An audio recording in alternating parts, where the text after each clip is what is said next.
which is just a visual effect. That's just cool. I just didn't. Yeah, I was wondering if that's an interesting visual effect to have for the game. It actually. Well, that's a long story. It spawned from a feature we had a long time ago in MW2 that got cut. All right, this next Twitter user has a pretty special name. His name is Scrotal Recall. And he says Scrotal the winner. Scrotal Recall asks, can you restock explosive ammunition with Scavenger Pro, i.e. grenades or grenade launcher attachment rounds? Short answer is yes, but it's balanced in the way that you can only pick up stuff if that dead body had it on them. So unlike bullets, which are universal, you're always refilling your bullets, stuff like that is only refilled if that person happened to have one on them, and you only get the quantity that they had on them. Okay, so it's very specific. It's very specific, and that's how we balance it out so that you're not constantly getting replenished with all this new stuff. Scrotal Recall, today for winning the internet, you get a copy of Modern Warfare 3 for the platform of your choice for having such a potentially disgusting name. And just so that Josh is going to sign that. Yeah. So Twitter user Killzone13 asks, did you look at Black Ops at all to help you balance out certain aspects of Modern Warfare 3? You take feedback from the entire franchise as a whole. So where Modern Warfare 3 is definitely built up as a sequel to Modern Warfare 2, we take feedback from the community across all the franchises, stuff they liked from previous games, stuff that they wanted to see done differently, and that's where you look at how you're going to approach things like perk balance and stuff like that. I mean, obviously, we all played the game a few times. Yeah, I mean, that's actually an interesting point. Are there games outside of Call of Duty, Glenn, that you and the guys at the studio kind of play as research to kind of understand how you could really take the franchise to the next level? I don't know about games. For us, like I've said, numerous times, is our biggest competition was looking at Modern Warfare 2, and how do we do better than that? How do we make the game move forward and in ways that the fans will be really happy and proud? We'll look at big moments or things like that from movies, but and maybe dialogue and things like that from documentaries.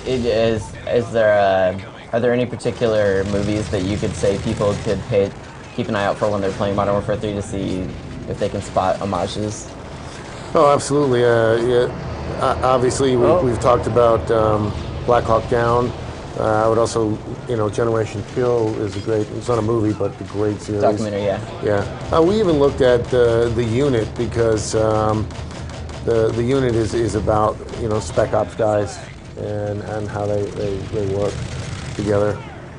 Also, this is the escort airdrop that we were talking about. Yeah, if you can coordinate that one. Yeah. So this will come in, drop off care packages, and actually fire on any enemies who try to get it if they have a line of sight. This is great because I will actually use that to call in a dom point, because it basically gives you a personal helicopter that will cover that dom point for you. And then anybody who's there is defending can take part in it. Pay attention, everyone. You're getting free strats. Disgangulated asks, can you still blow yourself up by cooking a grenade? Yes, of course you can. Yeah, I was going to say, you should never just be able to take that on the face, right? Yeah. It's a risk-reward to it. That's why I use Simtex, though, because you got that benefit of not worrying about it. Are there any challenges around Simtex, specifically sticking people? I think there is, yeah. It's very hard. Still haven't done it, but it is super rewarding when I've seen people do it, and really sucks when it's you. Challenges are the one thing. Good point. Challenges are the one thing in the game that I try to purposely not look at all of them, because challenges come from all over the studios, and everybody is contributing what they think is a cool idea. And we try to put in as many as possible, and I never want to look at that final list because it's the one area of the game that when the game comes out, I can still be surprised and unlock challenges that I've never seen before. Yeah, I was gonna say Modern Warfare 3 definitely seems to have more challenges than any of the previous games. I think it's because the two teams are all putting them in there and having a good time doing it. We've named a lot of them after you. I will say though, a lot of them aren't based on. They don't seem like, it's not like they're arbitrary or something. It seems based on things that people are naturally doing anyway. Oh yes, yeah. There are a few that people probably will have to work at, killing someone with throwing knives. That takes a special person to do that one. My favorite ones are the ones that are spawned naturally. We're playtesting at, oh, this is cool. we're playtesting at the studio, and something crazy happens. Right, that was a really awesome. Yeah. What's that called? I forget that one, but that's a really That's a cool. strafing run. Yeah, strafing run from 5 attack choppers. Looks awesome. The SAM missile going after it. Nice. Oh man, we should start That was cutting cool. trailers. Yeah. So Cryogenic on Twitter asked. He says, "Hey Robert, Hey, this Cryogenic. is specific to you. I've been playing Modern Warfare 3 Yes, you have. and Black Ops Demolition. No, he probably means Modern Warfare 2. Modern Warfare If he and, doesn't, and Black Ops Demolition and I think he's saying Modern Warfare 2 and Black Ops Demolition. And one very big problem is spawn trapping. He says, please tell me that that's fixed."